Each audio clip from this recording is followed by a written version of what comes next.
নির্বাচনী প্রস্তুতিতে কোনো গাফিলতি চলবে না, সাফ বার্তা দিল নির্বাচন কমিশন। বুধবার রাজ্যের সব জেলা শাসকদের সঙ্গে ভার্চুয়াল বৈঠক হয়। সেখানে কমিশনের প্রতিনিধি দল জানায় আগামী 15ই অক্টোবরের মধ্যে শেষ করতে হবে সমস্ত নির্বাচনী প্রস্তুতি। 7 দিনের মধ্যে বিশেষ নিবিড় সমীক্ষা সম্পূর্ণ করারও নির্দেশ দেওয়া হয়েছে। দিল্লি থেকে মঙ্গলবার রাতেই কলকাতায় এসে পৌঁছান কমিশনের উচ্চপদস্থ দল। তাদের মধ্যে রয়েছেন উপনির্বাচন কমিশনার জ্ঞানেশ ভারতী, তথ্য প্রযুক্তি শাখার ডিরেক্টর জেনারেল সীমা খান্না, সচিব এস.বি. যোশী ও উপসচিব অভিনব আগরওয়াল।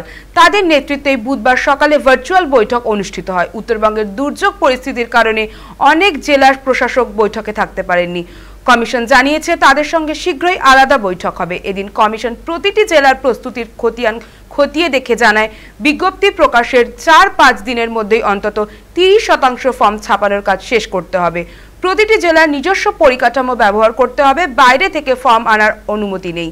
রাজ্যে বর্তমানে প্রায় 7.65 কোটি ভোটার, তাদের জন্য ছাপাতে হবে প্রায় 15 কোটিরও বেশি ফর্ম। প্রতি ভোটারের জন্য 2টি করে, একটি কপি ভোটারের হাতে থাকবে, অন্যটি সংগ্রহ করবেন বুথ লেভেল অফিসাররা।